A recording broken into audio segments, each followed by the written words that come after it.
Selamat datang di sesi pelatihan hari ini.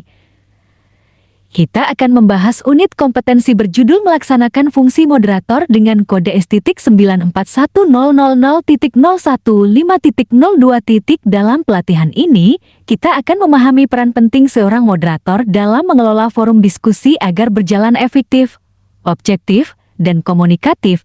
Pelatihan ini juga mengacu pada standar kompetensi kerja nasional sebagai bagian dari sertifikasi profesi. Dalam sesi ini, peserta diharapkan memahami peran dan konsep dasar seorang moderator, mampu menerapkan teknik komunikasi yang tepat dalam forum, mengelola jalannya diskusi secara efektif, serta dapat merangkum dan menyampaikan hasil diskusi dengan akurat. Moderator adalah fasilitator yang memandu jalannya diskusi, seminar, atau talk show agar berjalan sistematis dan kondusif. Moderator harus bersikap netral, komunikatif, dan mampu menjadi penghubung antar pihak. Tugas utamanya meliputi membuka acara, memperkenalkan narasumber, mengatur alur diskusi, dan menutup kegiatan. Moderator memiliki beberapa fungsi utama dalam forum diskusi.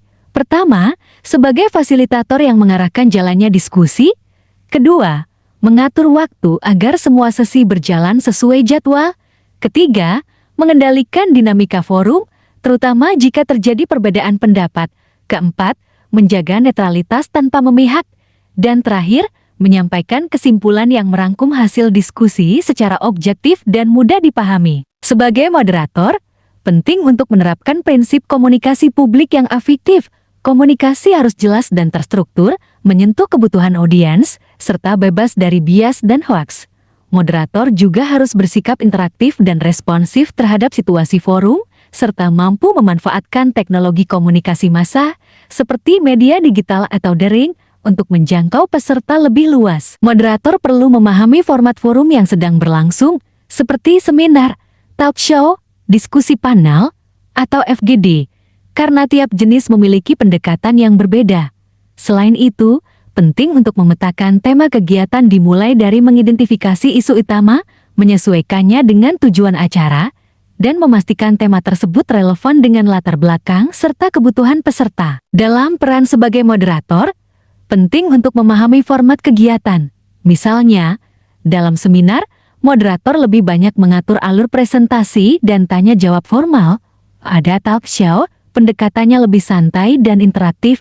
Diskusi panel menuntut moderator untuk menjaga keseimbangan antar narasumber, sedangkan FGD atau Focus Group Discussion memerlukan kemampuan menggali pendapat peserta secara mendalam. Selain itu, tema kegiatan harus dipetakan dengan baik, dimulai dari identifikasi isu utama, penyesuaian dengan tujuan acara, hingga memastikan relevansi tema dengan latar belakang audiens. Ini akan membantu menciptakan forum yang fokus dan bermakna. Mekanisme forum diskusi umumnya terdiri dari 7 tahap, dimulai dengan pembukaan oleh moderator, dilanjutkan dengan pengenalan narasumber.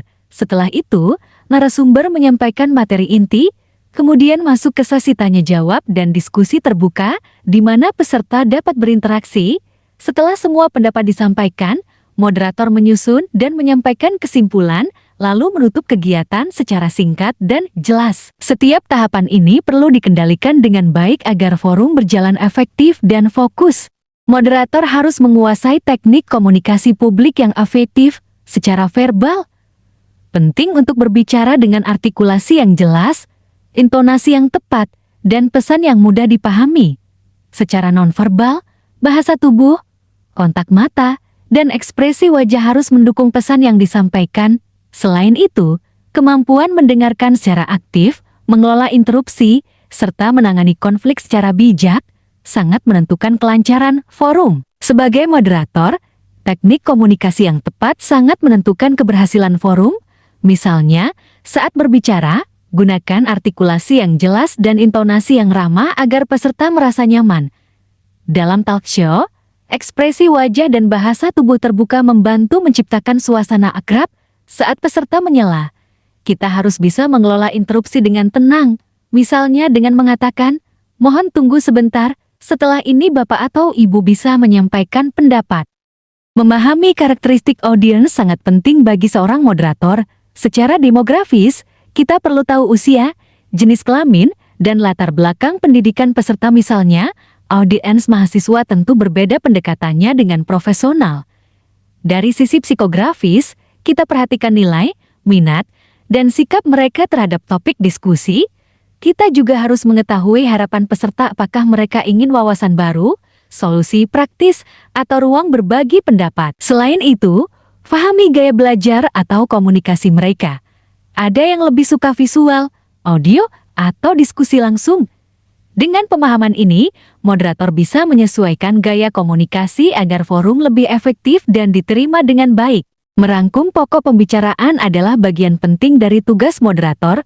Langkah pertama adalah mencatat poin utama dari setiap narasumber. Lalu, kelompokkan informasi berdasarkan tema atau topik. Gunakan bahasa yang netral dan mudah dipahami. Hindari istilah teknis berlebihan. Sajikan dalam bentuk narasi singkat atau bulet agar lebih jelas. Jika perlu, validasi hasil rangkuman kepada narasumber untuk memastikan akurasi. Misalnya, di akhir diskusi panel tentang pendidikan, moderator bisa menyimpulkan, 3 poin utama hari ini adalah pentingnya akses pendidikan digital, latihan guru, dan sinergi antara sekolah dan orang tua. Setelah forum selesai, moderator perlu mengidentifikasi hasil pelaksanaan peran secara menyeluruh. Ini mencakup dokumentasi hasil diskusi baik berupa catatan, notilen, atau rekaman. Selanjutnya, mengumpulkan umpan balik dari peserta dan narasumber untuk menilai keberhasilan moderasi. Evaluasi juga dilakukan terhadap efektivitas komunikasi dan pengelolaan forum. Apakah alur diskusi lancar, waktu terjaga, dan semua pihak terfasilitasi. Lalu, kita periksa apakah tujuan diskusi tercapai. Misalnya menghasilkan rekomendasi kebijakan atau solusi praktis. Terakhir, sampaikan rekomendasi lanjutan dari hasil diskusi sebagai dasar tindak lanjut atau pertemuan berikutnya. Sebagai penutup, kita menegaskan kembali bahwa peran moderator sangat strategis dalam memastikan forum berjalan efektif, terarah, dan inklusif. Penguasaan teknik komunikasi publik menjadi kunci utama, baik dalam menyampaikan informasi maupun membangun dinamika diskusi. Evaluasi terhadap praktik langsung moderasi perlu dilakukan baik melalui refleksi pribadi, masukan peserta, maupun observasi rekan.